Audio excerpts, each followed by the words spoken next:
I disagree completely with the people that talk about Trump wanted to be elected to do business deals. He wants to be premier. He wants to be the supreme leader of the United States. He's destroying the Constitution. He's a clear and present danger, and anyone that defends any of his actions is grossly ignorant. That's a fact. And when you talk about who we elected, yes, a minority of Americans elected him in 2016. 0.01% majority elected him for a second time around. But do not mistake his ambitions. He wants to rule America, and he wants to rule America forever. Constitution be damned. And you watch what happens. You have a Republican majority in 2028.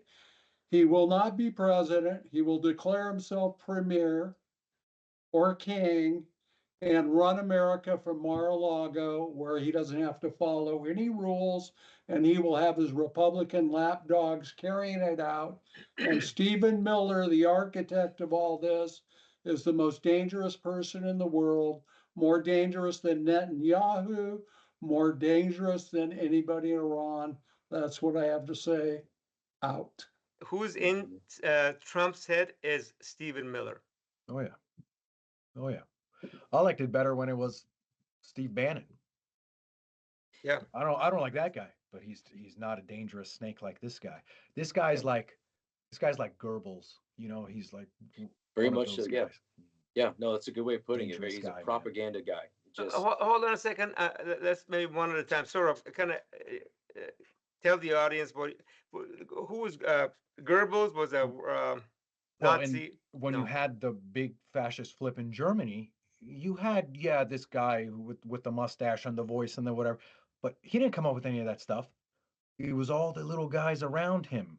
There was a guy named Himmler who was working one aspect of it. It was Goebbels who was working the propaganda aspect of it, and how we're going to march people towards this thing. You had all these guys that were around a guy who was relatively inexperienced yet charismatic somehow, which is kind of what you had during the Bush the second administration, right? You had your you had your Cheney, then you had your Berta Gonzalez in the thing, then you had your Wolfowitz here, you had you had these guys that were kind of pushing this guy along.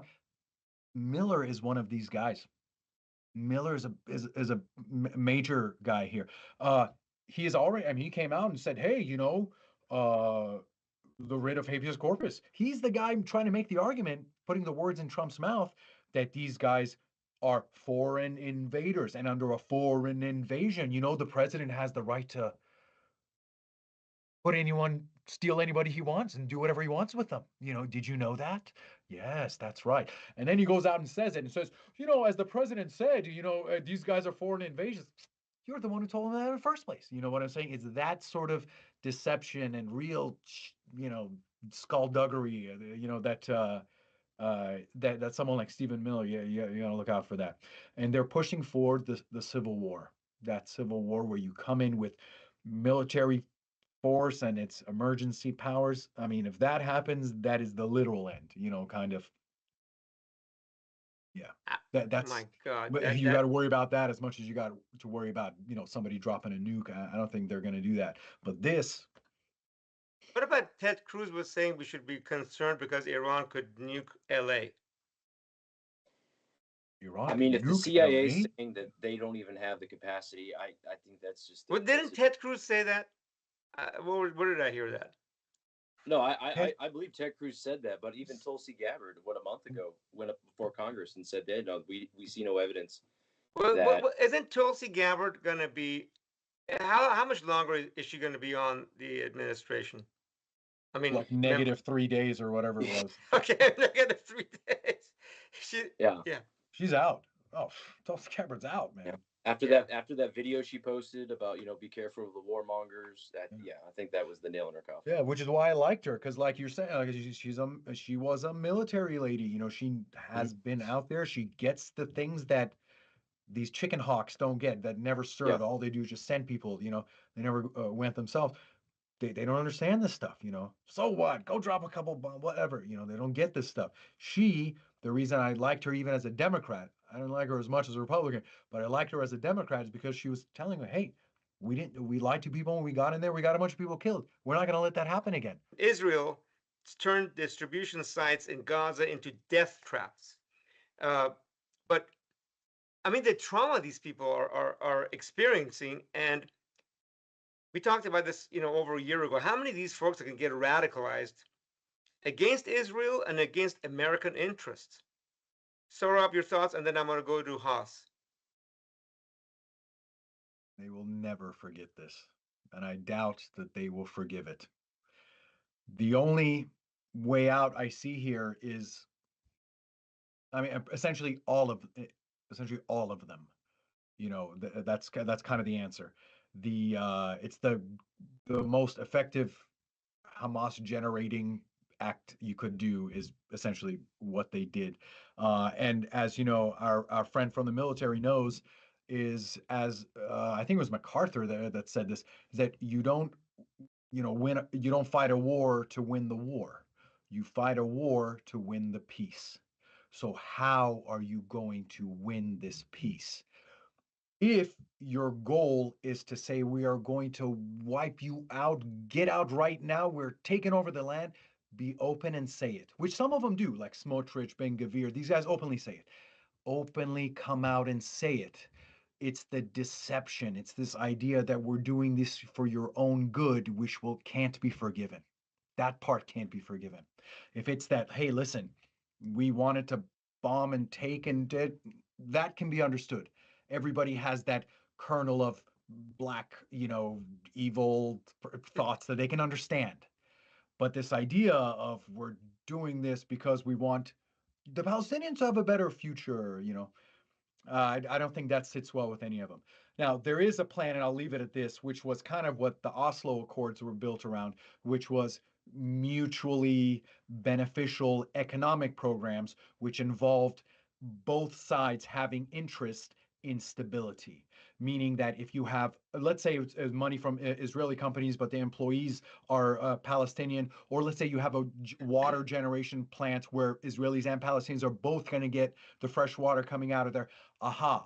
Well, now we have a mutual interest. But if you're never going to win the hearts by just like bombing and killing and stuff like that. That part, I mean, maybe militarily, there's some strategies that I know of. Maybe you can talk about. But when you bomb this, and when you go bombing and so forth, you got to have a plan for what happens afterwards. And I don't think that exists. What we operated on in Afghanistan when we were carrying out missions was trust. We had to build trust within communities. We would go out in villages and you talk to villagers and you try to get information. You say, hey, you know what? Are there any Taliban in the area? Are there any IEDs that might that harm service members or NATO forces? And you have to build those relationships. And then when we have our integrity eroded, when we're constantly breaking promises, when we are siding with the forces that are causing these massacres, that are turning aid into lethality, then yeah, I can totally understand why many would be radicalized after this. Not just against Israel, but against us as well for taking Israel's side and kind of giving Israel like kind of like a blank check.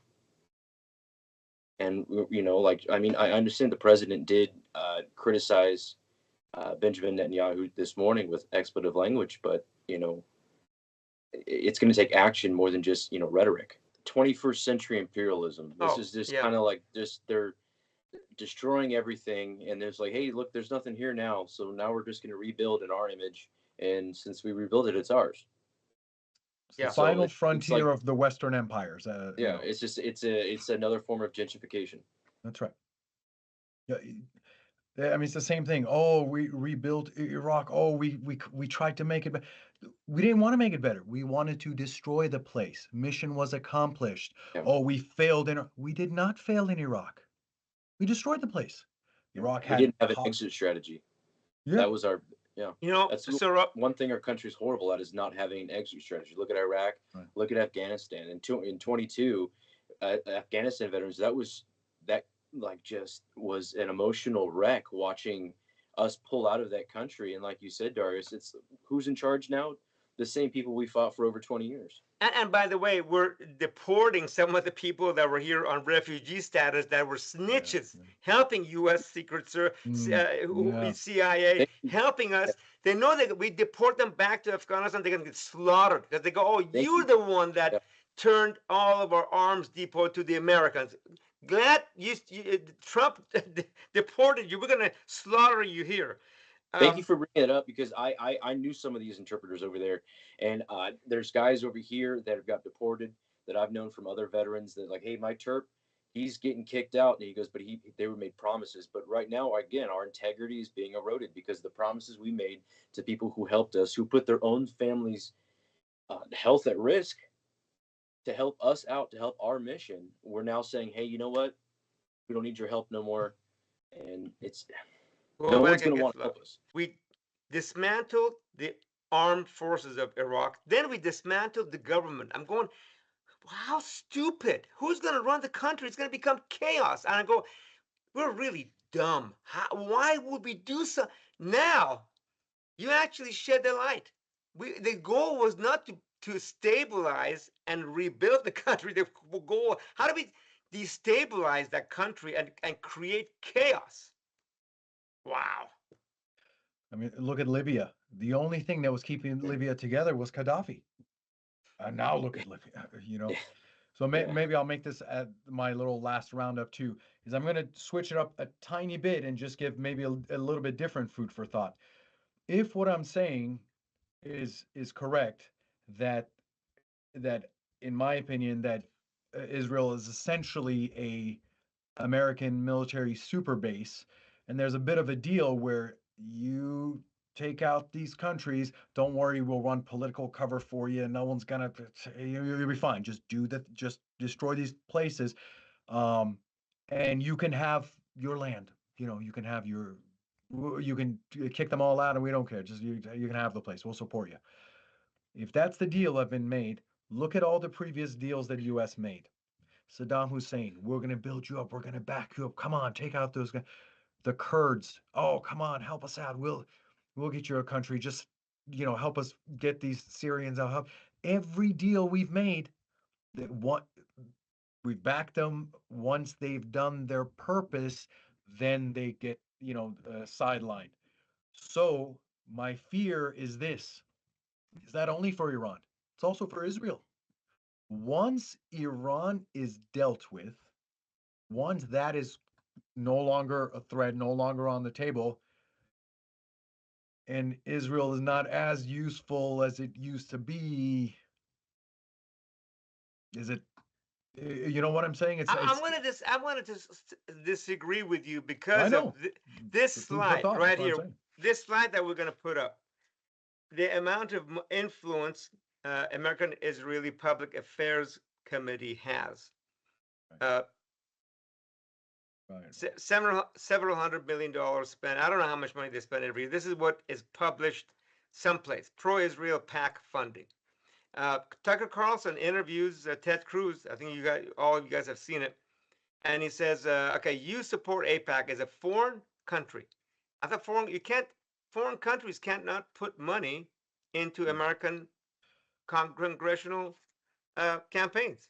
And Cruz said, well, wait a minute, it's not foreign, it's American donors. They are simply whatever, the middleman or the coordinator, whatever you want to What call it. I'm saying, this is American policy. This is the way.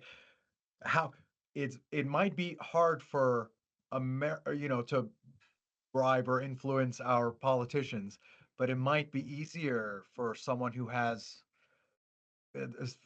specializes in espionage to have our senators by their Hmm. dirty little secrets, and Yeah. you know what I'm saying? It's much easier to run that from outside the country. Yeah. I'm just saying that it's that in my personal opinion, that this is not this plan and policy, despite what a lot of people want to focus on. Unfortunately, for our Jewish brothers and sisters, this is not Jewish policy. First of all, I don't think Israeli policy is Jewish policy. Second of all, I don't think what's happening here is in the end in the interest of them either. I think there's a little handshake, and this guy thinks he's going to use the other guy, and the other guy thinks he's going to use this guy. But I don't know of anyone who's so far survived a handshake with the American right wing. So I mean, I don't know. I'm not sure. But I fear that maybe once that military post has also done its service, maybe there could be a turn against them as well. I mean, I'm just saying. I don't. My fear is not only for Iran and Syria and Lebanon and Libya. It's also for Israel. That can be lost overnight as well. It's not so blink. You know, if U.S. drops for 1 second, stops feeding them, they'll starve. You know the. Anyway, what I'm saying is don't get so hyper focused on, the Israelis are killing they are, it's true. We all know that. But I don't think that's the beginning or the end of that plan. I think that's the concession that's been made to that colonial wing over there that wants its own thing, that sure, we'll let you do that stuff, but make sure you bomb Iraq's nuclear reactor in 1983. Make sure you bomb Lebanon. Make sure you bomb Syria. Make sure you bomb Iran. Yeah, you know what I'm saying? Like Yeah. I still think this is what we think of as neocon American policy as opposed to something that came out of Israel.